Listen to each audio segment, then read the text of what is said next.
Está começando um programa Políticas aqui pela TV Nova Nordeste. São conversas sobre fatos e ideias em Pernambuco.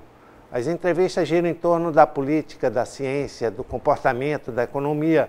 Vamos falar hoje sobre história. Quem está aqui conosco é o professor e PhD e cientista político Marcos Guedes de Oliveira.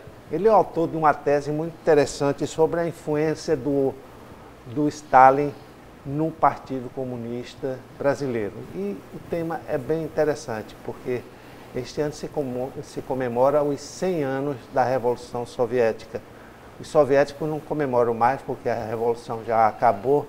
Desde os anos 90 não existe mais comunismo na União Soviética, talvez resquícios de comunismo aqui no Brasil, aqui no Recife, ou em Jaboatão, que já foi conhecido como a Moscouzinho de tanto comunista que tinha, né? Os comunistas históricos do mundo estão aqui no Recife e em Cuba. É a brincadeira que fazem a esse respeito. Mas, voltando ao tema, o Marcos Guedes de Oliveira, ele produziu uma tese muito interessante que depois transformou em livro, chamado Comunismo e Stalinismo no Brasil, comprovando a tese negada por muitos comunistas durante muitas décadas, do que houve uma influência direta do ditador soviético da época, Joseph Stalin, no Partido Comunista Brasileiro. E isso alterou de alguma forma o comportamento do partido em relação às coisas que aconteciam no país. Tinha sempre que prestar uma continência, uma subserviência a Moscou, em vez de entender diretamente os conceitos, o que acontecia no país.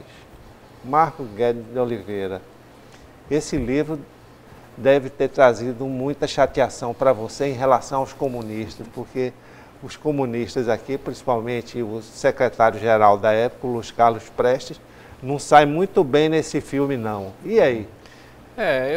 Não, na verdade, esse livro me trouxe muito prazer. Como pesquisador, eu achava e ainda acho que se faz necessário fazer pesquisas sérias, sem um cunho ideológico, sobre a história política brasileira, no caso sobre o PCB. E a minha iniciativa de estudar o assunto foi exatamente sobre isso, sobre a importância do PCB no movimento da esquerda brasileira, não é? E a falta ainda de uma compreensão sobre a sua história, sobre a sua importância e sobre os seus problemas, né? Os problemas que o PCB trouxe. No meu entender, esses problemas estão associados à dimensão stalinista na União Soviética e à dependência do PCB às políticas definidas lá. Exato. Pelo livro dá uma ideia muito clara de como eles se reuniam, de como eles pensavam o Brasil de uma forma um pouco delirante e utópica, como se a população fosse entender como se o PCB na época fosse um partido de massas que conseguiria mobilizar muita gente. Então, vários equívocos políticos, inclusive o movimento revolucionário de 1935, onde o PCB achava que iria fazer uma revolução nacional, conseguiu alguns focos de rebelião em quartéis no Rio Grande do Norte, em Pernambuco, no Rio de Janeiro, rapidamente apagado por Getúlio Vargas, e isso custou muito caro aos integrantes do Partido Comunista. Esse delírio, o que foi isso? Eu acho que isso tem a ver primeiro com a tradição brasileira de uma política elitista. Não é? Se você olhar a história do Brasil, são poucos os momentos que a população está presente. A população brasileira sempre foi razoavelmente desorganizada, incapaz de interferir nas grandes decisões da política. E as elites no Brasil sempre foram elites extremamente conservadoras, que reforçavam essa dependência e essa submissão dos brasileiros, da classe popular brasileira. ou elites de esquerda que tinham um discurso também autoritário, onde essa população ela não era vista como um ator, mas era vista mais como um objeto de apoio às suas intenções. Aí no caso 35, eu acho que é talvez o principal exemplo desse momento em que o Partido Comunista, em parte para agradar a União Soviética, em parte para realizar talvez o desejo de Prestes de chegar ao poder, se envolveu num movimento extremamente danoso para ele e para a democracia, porque não esqueçam que 35 foi o argumento forte para Vargas destruir o pouco que nós tínhamos de democracia e mais tarde estabelecer o Estado Novo.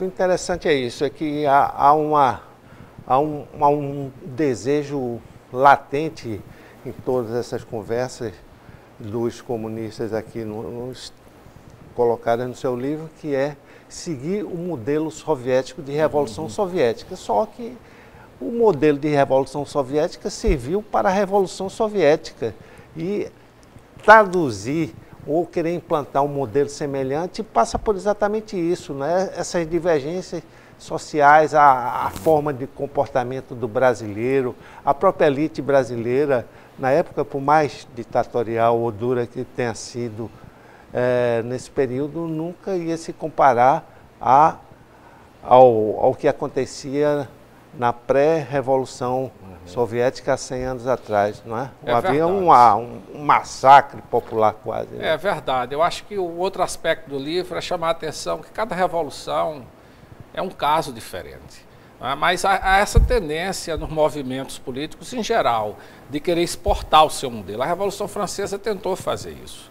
A própria União Europeia, que é um movimento político que tem outras características democráticas, ela tentou, quando se discutiu muito, você viu, tem outro livro sobre integração da América do Sul, em que eu começo discutindo isso. Como é que a União Europeia diz, olha, a gente só aceita aqueles modelos que sejam semelhantes ao nosso, porque integração na América do Sul é diferente da integração na América do Norte, é diferente de integração na África, é diferente de integração na Europa. Mas a cegueira, não é? E a incapacidade de superar essa imposição de modelos, ela fez mal para todos os países, no caso do movimento comunista, onde a esquerda foi incapaz de refletir a sua realidade e ver qual era o seu caminho para a mudança. Necessariamente não tinha que ser um caminho revolucionário, mas poderia ser um caminho através de reformas, como se deu durante algumas décadas no Chile. Exato. O modelo comunista expressado no seu livro, aqui na sua tese, é um modelo autoritário e centralizador, a ponto de que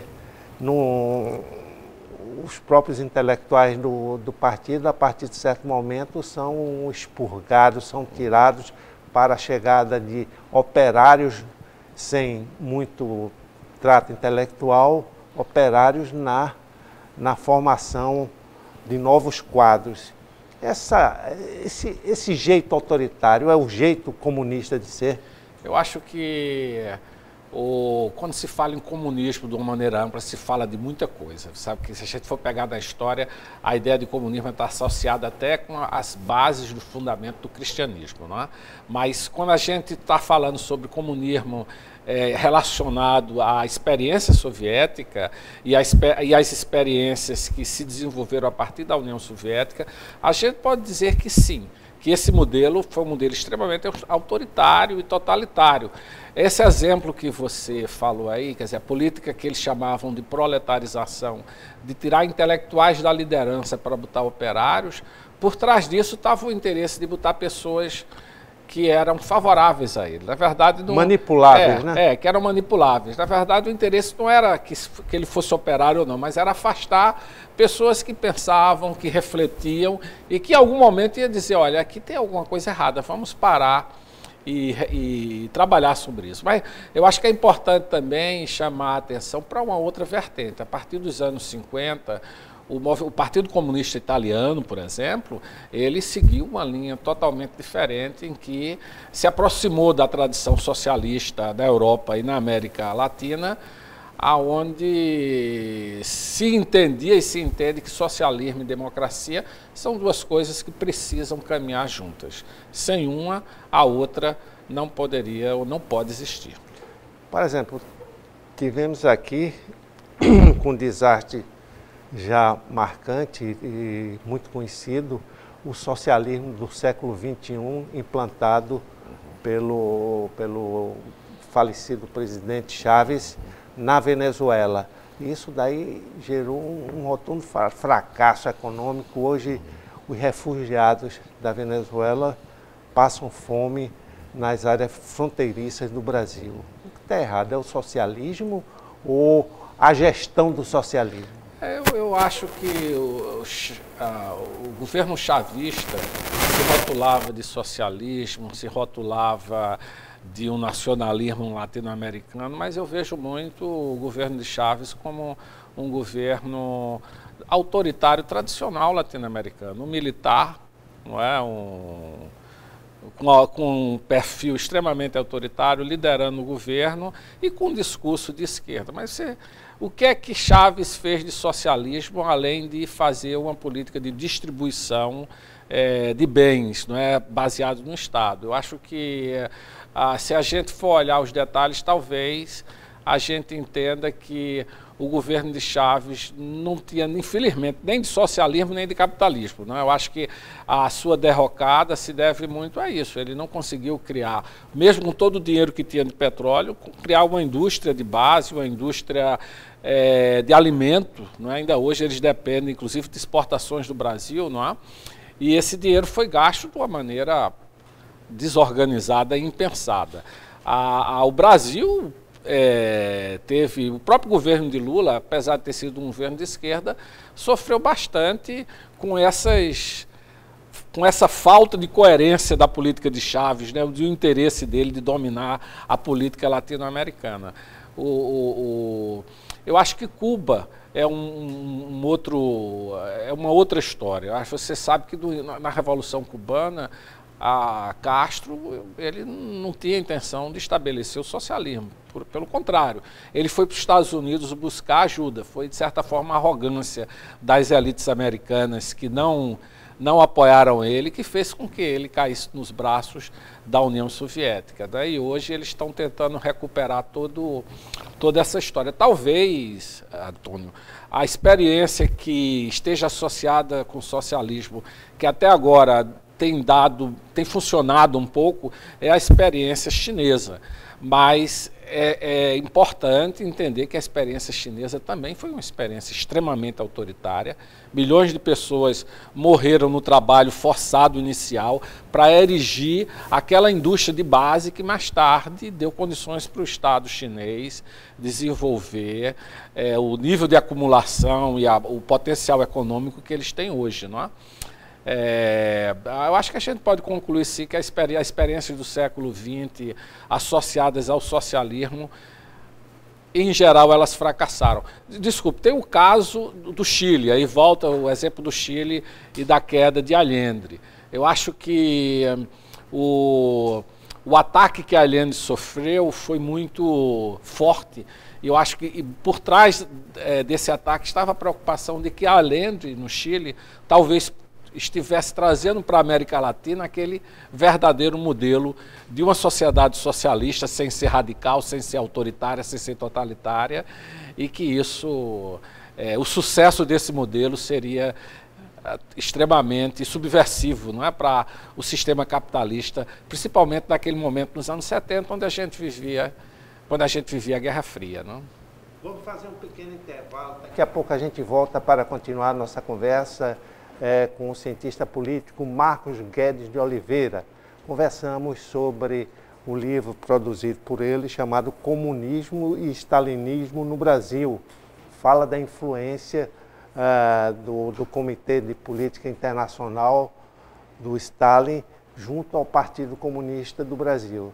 Isto é, tudo que o Partido Comunista do Brasil fez nos anos anteriores tinha sempre o dedo de Moscou influenciando suas decisões. Daqui a pouco a gente volta.